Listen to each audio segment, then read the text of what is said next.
కేసీఆర్ గారు వారి నాయకత్వంలో తెలంగాణ రాష్ట్రం ఏర్పడిన తర్వాత కేవలం పేదల కన్నీళ్లు తుడవడానికి, పేదల కడుపు నింపడానికి ఎలాంటి శాంతి భద్రతల సమస్య లేకుండా ఈ తుంగతుర్తి నియోజకవర్గంలో గతంలో మరి 2014 ముందున్న పరిస్థితులన్నీ వారికి తెలుసు కాబట్టి మరి ఎలాంటి పరిస్థితుల్లో కూడా హత్యా రాజకీయాలు, హింసతో కూడిన రాజకీయాలు వాటికి తావు ఉండొద్దని చెప్పి 10 సంవత్సరాల పాటు పేదల కష్టాలు, పేద ప్రజల సుఖదుఖాలు వాటి గురించి ఆలోచన చేసినాం తప్ప ఎన్నడూ కూడా రాజకీయ కక్షతో రాజకీయ హింసను రెచ్చగొట్టే ప్రయత్నం మాత్రం ఏనాడు కేసీఆర్ గారి ప్రభుత్వంలో ఆనాడు టీఆర్ఎస్ పార్టీ తర్వాత బీఆర్ఎస్ పార్టీ ఎన్నడూ చేయలేదు.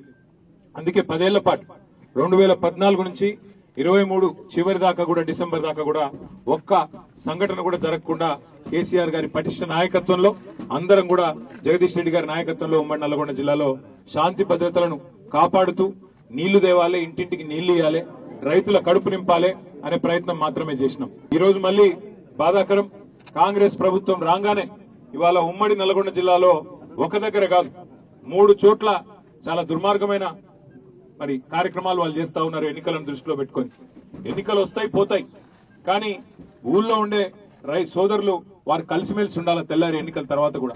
అవన్నీ మర్చిపోయి ఇవాళ అడ్డమైన కార్యక్రమాలు చేస్తా ఉన్నారు. నూతన్కల్ మండలం లింగపల్లి గ్రామంలో దుర్మార్గంగా మరి మా నాయకుల మీద దాడి చేయడమే కాకుండా 11 తారీఖు నాడు ఎన్నికలుంటే 9 తారీఖు నాడు దాడి చేయడమే కాకుండా అందులో ఉప్పల మల్లయ్య గారు వారి కోడలు మరి ఇక్కడ వార్డు మెంబర్ గా పోటీ చేస్తుంటే ఆయన ప్రచారం చేస్తా ఉన్నాడు. చేస్తుంటే దాడి చేసి కిరాతకంగా హత్య చేసింది ఈ స్థానిక కాంగ్రెస్ నాయకత్వం, స్థానికంగా ఉన్న కాంగ్రెస్ పార్టీ కార్యకర్తలు. మరి ఇట్లాంటి హత్యా రాజకీయాల్ని ఖండించాల్సిన పెద్దలు, వాటిని ప్రోత్సహించకుండా నిరోధించాల్సిన పెద్దలు మౌనంగా ఉండడం మంచిది కాదు.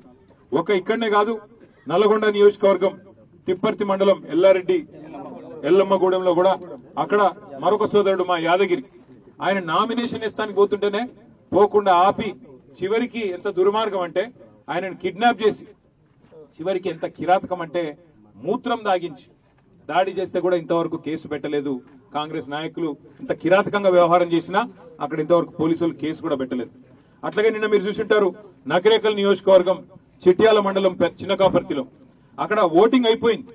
అభ్యర్థి గెలిచినాడు, మావాడు గెలిస్తే ఆ ఓట్లు కలిపితే గెలుస్తాడని చెప్పి వేసిన ఓట్లను తీసుకుపోయి మోరిలో బారేసి వాటిని కలపకుండా కిరాతకంగా అక్కడ కూడా ఎన్నికను ప్రజాస్వామ్యాన్ని అపహాస్యం చేసే విధంగా అక్కడ ప్రవర్తన. ఇక హుజూర్ నగర్ కాన్స్టిట్యున్సీలోనైతే ఇంకా దుర్మార్గం.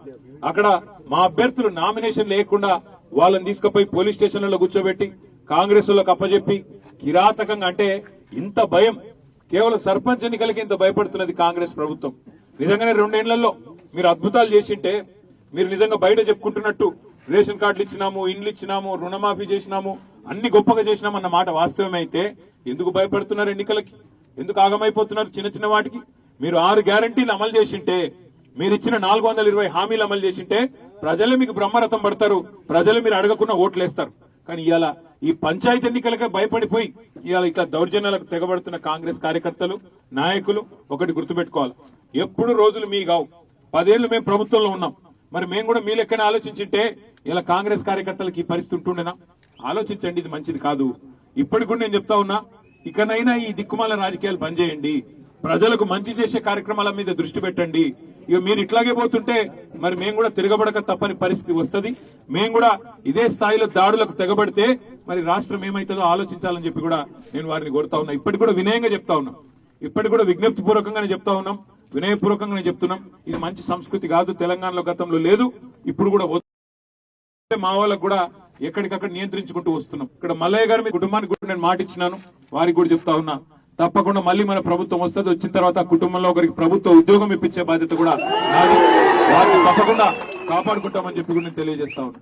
అట్లాగే ఈ పంచాయతీ ఎన్నికల్లో మరి ఇన్ని దౌర్జన్యాలు జరిగినా, ఇన్ని రకాలుగా కాంగ్రెస్ పార్టీ, కాంగ్రెస్ నాయకులు కవ్వించే ప్రయత్నం చేస్తున్న మొక్కవోని ధైర్యంతో ధీరోదాత్తంగా పోరాడి మరి దగ్గర 50% ఇవాళ సర్పంచ్ స్థానాలు కైవసం చేసుకున్న వార్డు మెంబర్లు, ఉప సర్పంచ్లు గెలుచుకున్న మా గులాబీ సైనికులందరికీ శిరస్సు వంచి వారికి నేను హృదయపూర్వకంగా నేను అభినందన తెలియజేస్తా ఉన్నాను.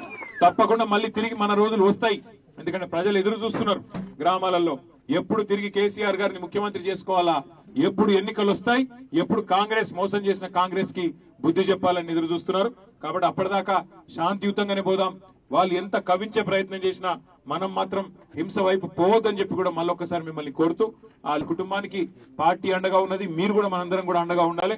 ఆ పిల్లలకు వాళ్ళ కుటుంబ సభ్యులకు కూడా అండగా నిలబడాలని చెప్పి కూడా కోరుతూ, మళ్ళొకసారి మా నాయకులందరికీ కూడా పేరు పేరున ఈ ఎన్నికల్లో అద్భుతంగా పనిచేసిన నాయకత్వానికి, కార్యకర్తలకు, గెలిచిన వారికి, అదేవిధంగా స్వల్ప తేడాతో ఓరిన వారికి కూడా అందరికీ అభినందనలు చెప్తూ జై తెలంగాణ.